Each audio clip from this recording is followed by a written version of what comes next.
Olá, estamos de volta com o Senado Agora. A presidente Dilma Rousseff anunciou esta semana no Congresso que pretende fazer uma nova reforma da Previdência. A Comissão de Direitos Humanos reuniu especialistas para debater o assunto. As reformas trabalhista e previdenciária sofreram pesadas críticas na audiência pública interativa. Especialistas, líderes sindicais e senadores debateram saídas para a crise econômica que não prejudiquem os trabalhadores nem os beneficiários da Seguridade Social. Para a economista Denise Gentil, contrária às reformas, as desonerações ao setor privado promovidas após 2010 foram lesivas aos cofres da Previdência. As desonerações da Seguridade Social atingem em torno de 2,7% do PIB, certo? O governo renuncia a essas receitas que deviam estar a serviço do atendimento das necessidades da população na área de saúde, na área de assistência social, na área de previdência. Convidados e senadores condenaram medidas que, para eles, atendem apenas às expectativas do mercado e não trazem respostas para a economia, comprometendo direitos trabalhistas e o futuro dos aposentados. O nome é inapropriado, porque nada tem de reforma e nada tem de transformador. É retirada de direito mesmo, né? Reforma seria aquela que traz uma pauta positiva para a sociedade, a que reestrutura algo que não está caminhando bem. Mas o que nós temos ouvido com esse nome dado, com esse apelido de reforma, segue noutra direção. Quem viu o pronunciamento da presidenta viu que o enfoque foi muito na reforma da Previdência. E uma reforma da Previdência que nós fizemos há 3 meses atrás, quando aprovamos a Fórmula 85-95, ainda a contragosto de muita gente. Nós achamos que era uma saída intermediária. Gosto amargo, exatamente, mas assim mesmo acabamos engolindo. Agora vem uma que todo mundo sabe que será muito mais pesada. Mais da metade da produção agrícola do país está concentrada em menos de 1% das propriedades rurais. Apesar de a tecnologia dominar o setor, ele ainda sofre com técnicas arcaicas de produção e com o analfabetismo. Problemas discutidos em audiência da Comissão de Agricultura com um dos autores do livro Novo Mundo Rural.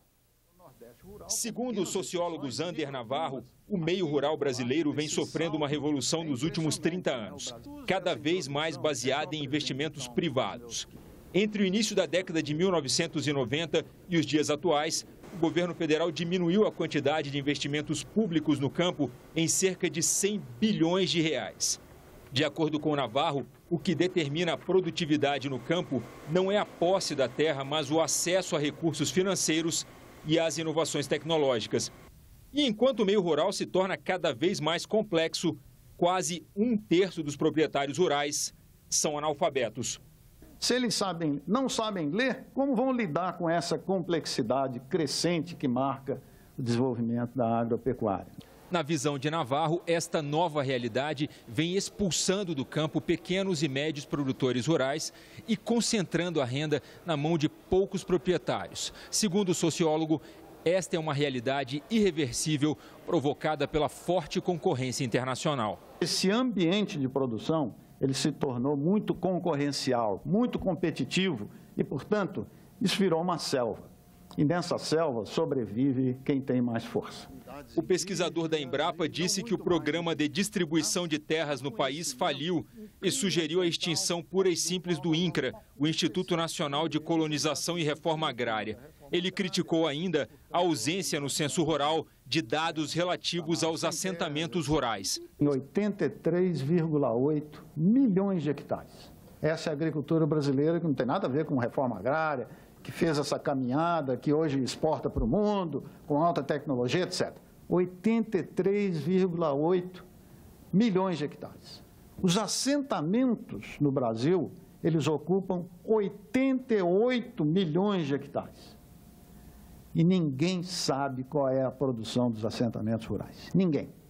2 senadores comunicaram oficialmente nesta quinta-feira que mudam de partido em 2016. Álvaro Dias, do Paraná, saiu do PSDB e entrou no PV. Ricardo Ferraço, do Espírito Santo, deixou o PMDB, mas ainda não anunciou a qual legenda vai se filiar.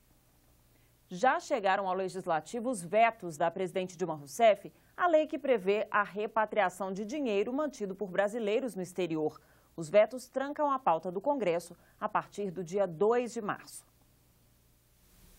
Difícil saber o valor exato. Estima-se que cerca de 400 bilhões de dólares estejam depositados no exterior ilegalmente. Dinheiro e bens que brasileiros levaram para fora sem declarar, burlando, portanto, as leis do país.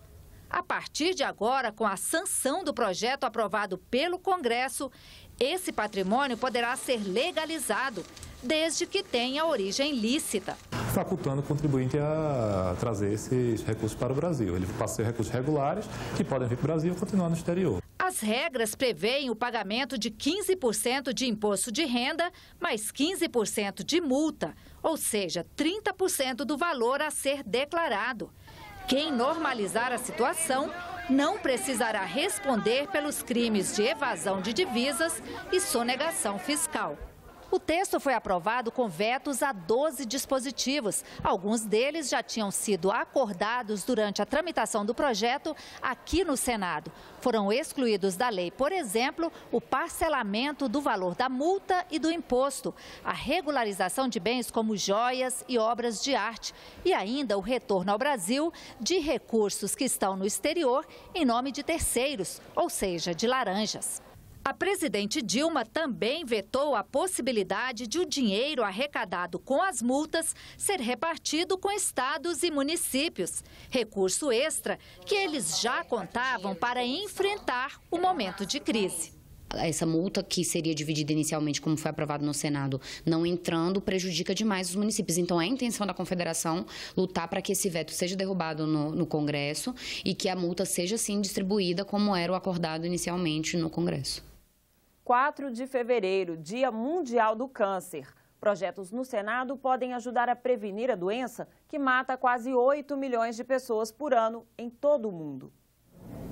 São mais de 100 tipos de câncer, 10% dos casos hereditários. Só este ano, estima-se que cerca de 600 mil pessoas serão diagnosticadas com a doença no Brasil. Vários projetos de lei no Senado tratam do tema. O PLS 157 de 2014 pretende garantir a realização de novos exames na rede pública de saúde que identificam se uma mulher tem alto risco de desenvolver câncer de mama. A proposta também reduz para 35 anos a idade a partir da qual mulheres pertencentes a grupos de risco terão acesso à mamografia. O PLS 341 de 2014 prevê a oferta de protetores solares de baixo custo à população.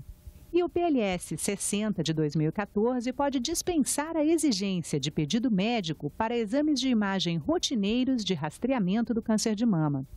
4 de fevereiro, Dia Mundial de Combate ao Câncer. A ideia por trás da data é informar o maior número possível de pessoas sobre o assunto. Este ano, o lema da campanha, criada pela União Internacional do Controle do Câncer, é Eu Posso, Nós Podemos. Nós podemos é o poder público, as entidades podem, mas nós individualmente, cada um de nós também podemos e devemos fazer a nossa parte, em especial buscando fazer a prevenção do câncer, em especial aquelas pessoas que são tabagistas, que busquem deixar de fumar, porque o câncer de pulmão está associado, sim, ao fumo. Nós queremos mostrar para toda a população, e principalmente para os nossos parlamentares, a importância dos cuidados da saúde, e principalmente da mulher que tem câncer de mama e outros tipos de cânceres.